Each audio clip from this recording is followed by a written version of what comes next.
Okay, good evening, everyone. It is June 9th, 2025, and I wanted to say again, thank you. I know I have a bunch of new subscribers. I really appreciate it, and I've had a lot of comments lately. I want to say thank you for those. I do really enjoy comments, and everyone's been very polite and very civil in their debates, and have been making great points, and I've really enjoyed reading it. Either way, on to the topic of the video. I did a video just a few days ago talking about how, based on the employment data and some other data points, that I thought the U.S. was inching toward recession. So more data has come out since then, and some other parts that actually came up before that, but I just now became aware of them. That is further um, supporting that thesis, the idea that we are moving toward it. As you know, the American economy is a consumption-led economy. The American consumer drives about 70% of our economic activity. This is different from, for instance, an economy like China, which is an export-led economy, or South Korea is another export-led economy.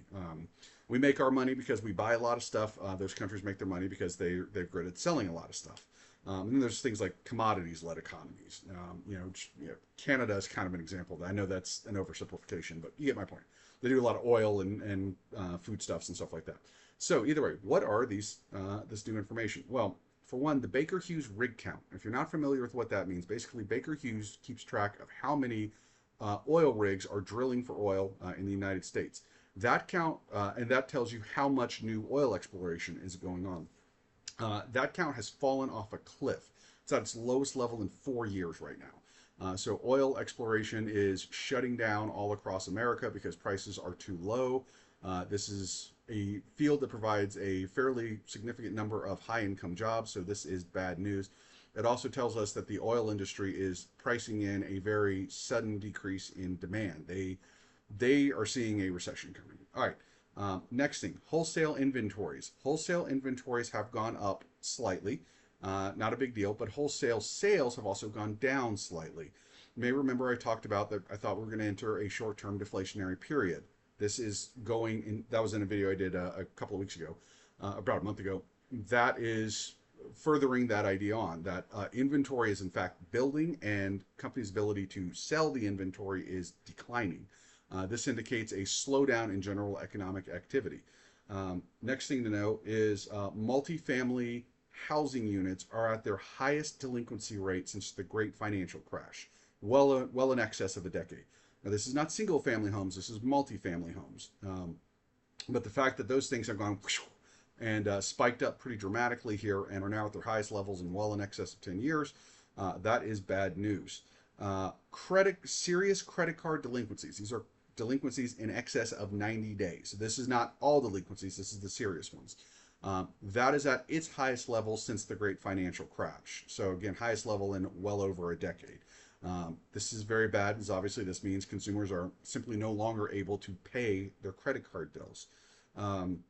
The auto loan delinquencies are at a 14-year high right now. So people's ability to pay their auto loan, or I should say, people are simply not paying their auto loans. So if you put it together, we've got serious credit card delinquency, multifamily housing, auto loan, all at decade plus highs. We've got oil crashing.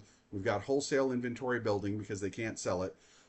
This is all bad. One other thing, savings rate for the American consumer is at a level a little bit lower than what the norm was pre-pandemic. It's not dramatically lower, but it's lower.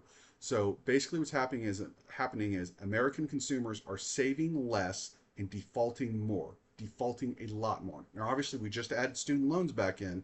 The government is now collecting student loans. We got a whole bunch of defaults coming on that, which means we got a lot of bad credit scores coming here in the United States.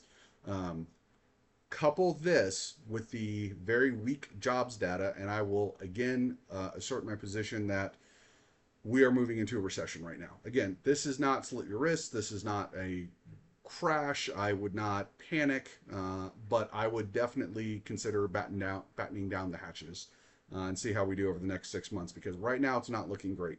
Now, something to keep in mind. Trump's trade policy is changing all the time. Normally, a president cannot have this amount of that dramatic of an impact on an economy in this short a period of time.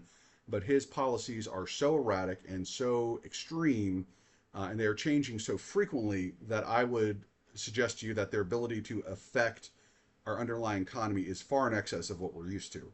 And because it is changing all the time, means I have no idea what it's going to be tomorrow. I have no idea what it's going to be next week. So everything I'm saying right now, while this is true data back stuff, there's no telling what kind of changes are coming. I will say this, another interesting bit: rare earth imports from China, who was by far our largest source of those, dropped by half in the month of May, year over year versus May of 2024. This is going to have a lot of negative impacts on American manufacturing. Now, if those get picked up again in June and we get right back to where we were, it's probably not that big of a deal. But April was also a good bit lower than April of 24. If June ends up being a lot lower than June of 24, now we have 3 months in a row of rare earth metals going down. At that point, we're going to start having some serious supply issues. I don't know what the June data is going to say. I'm really not sure. I saw something on West Coast ports are struggling with inventory right now. I haven't had a chance to look that one over, but that would have a real impact on a job like trucking. Trucking is the number one employment source of employment for men in something like 27 different states. So if trucking starts to falter, we're going to have a big problem real fast. We are not in a recession. I believe we are going to be in one probably by the end of summer. I cannot guarantee that. I might be wrong about that. A lot can change. God knows in the world, in the era of Trump, things change all the time. But right now, the data is not looking good.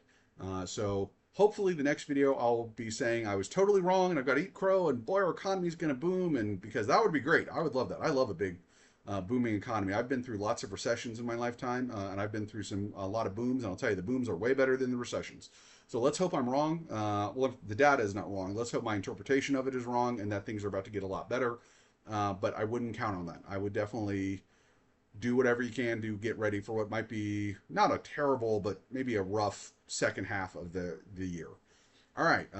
Hope everyone's having a good day and talk to you later. Bye-bye.